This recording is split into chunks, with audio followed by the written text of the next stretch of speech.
welcome.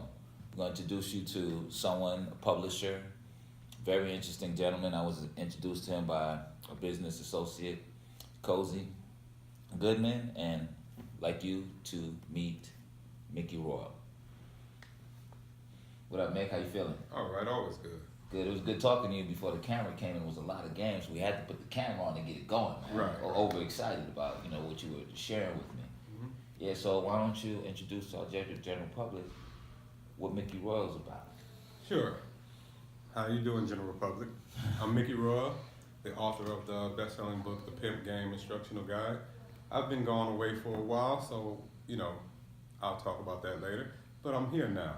So, I'm also the author of Along for the Ride.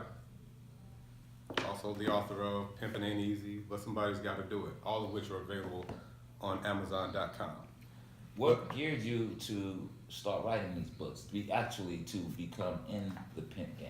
Or is this something that you picked up from a relative or what have you? No, so you got the pimp game, and we talking about the life. Mm-hmm. I entered the life, as I got pictures in there, as age 13. Mm-hmm. But pimping was just a natural progression.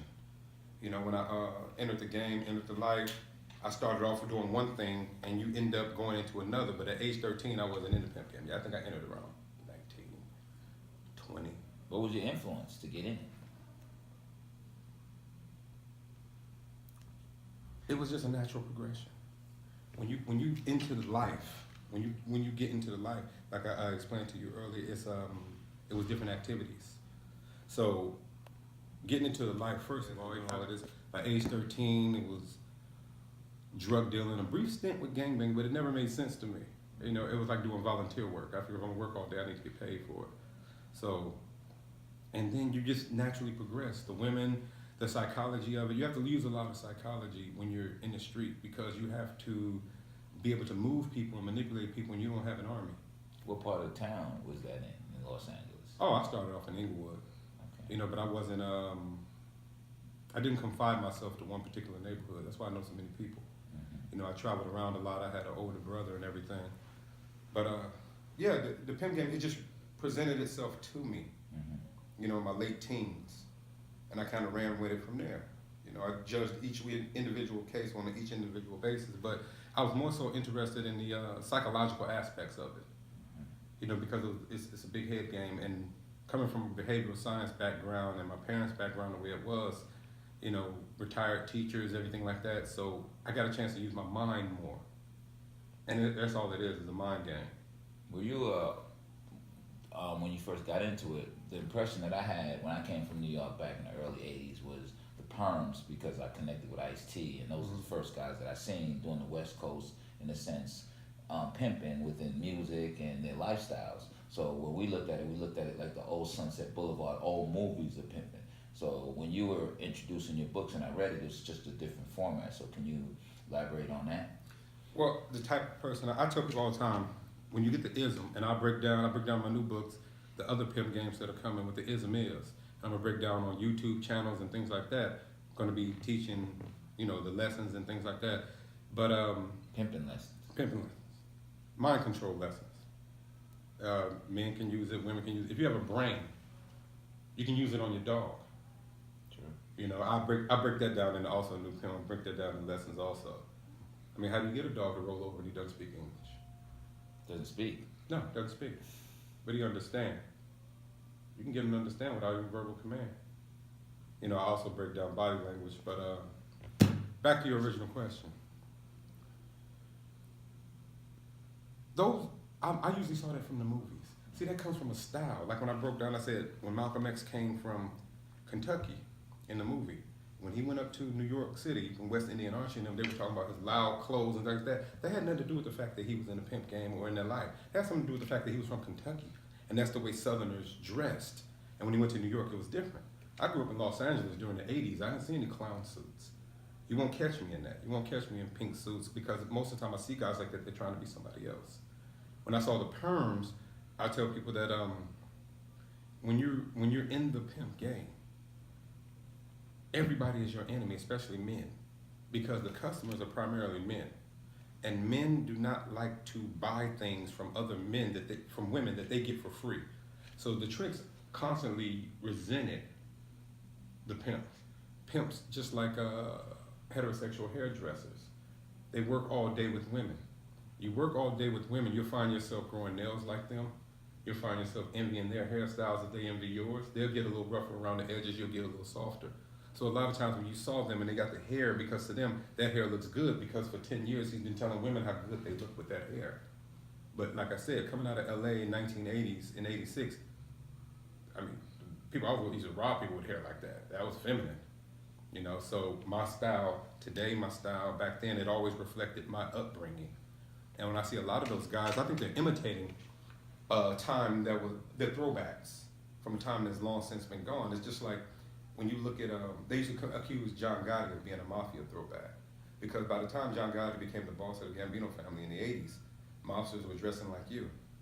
He wasn't. He still wore his hair slicked back. He wore leather coats. He wore the suits. He wore this. He was a throwback from the era of Al Capone, because that's what he grew up looking at. But he hadn't evolved. You know, so my style basically just comes from me being myself. And a lot of those guys, the guys who were in that era, they were being themselves.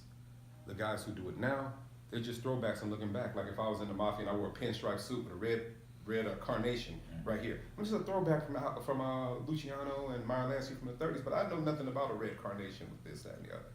So a lot of them, they get into what they have a preconceived notion of what a pimp is and what a pimp does. And it's just, if you have to concentrate and focus on playing a part, and your conscious mind is on this, or your conscious mind is on focusing to play a part, then you're going to lose the game.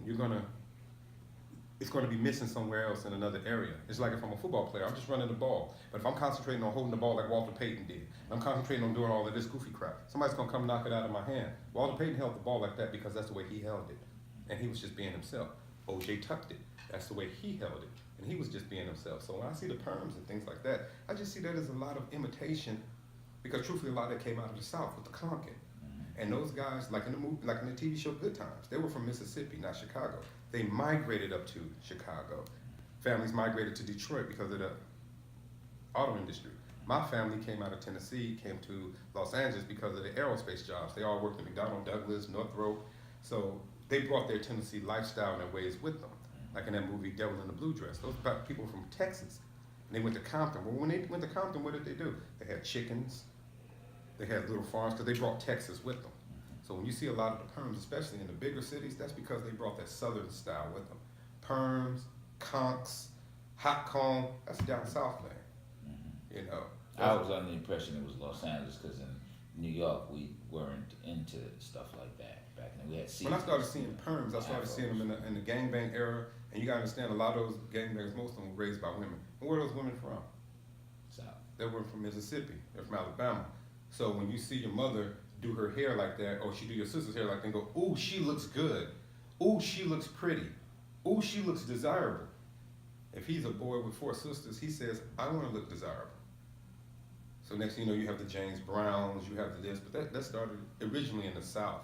But people bring their traditions with them. And they like that because, of course, they were getting complimented by the women. They were getting complimented. A few friends of mine that had nothing to do with that scene, but yet they grew their nails long because the women were complimenting their nails. But the thugs were looking at them in another situation.